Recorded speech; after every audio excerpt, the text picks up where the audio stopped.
Падни стани на системот за ковид вакцинација. Граѓаните нервозни од утрово со часови се обидуваат да се конектираат на веб страницата и час поскоро да се пријават за антиковид вакцина. Но страната не функционира. Пораки наскоро и почекајте 10 минути. Ги пречекаа нетрпеливите граѓани. И нашата екипа се обиде да се пријави за вакцинација. Иако на почетокот се чинеше дека обидот ќе биде успешен. Сепак, откако ги завршивме првите неколку чекори за внесување на личните податоци, системот падна.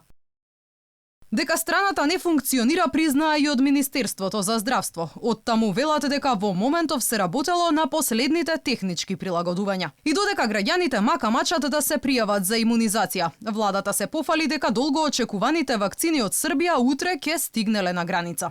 Премиерот Зоран Заев пратката ќе ја примел лично од председателот на Србија Александар Вучич на граничниот премин Табановце.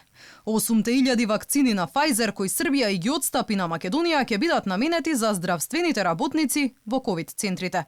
Инаку надлежните со месеци уверуваат дека вакцини во земјава ќе дојдат де во јануари, де почеток на февруари, но досега не стигна ниту една пратка.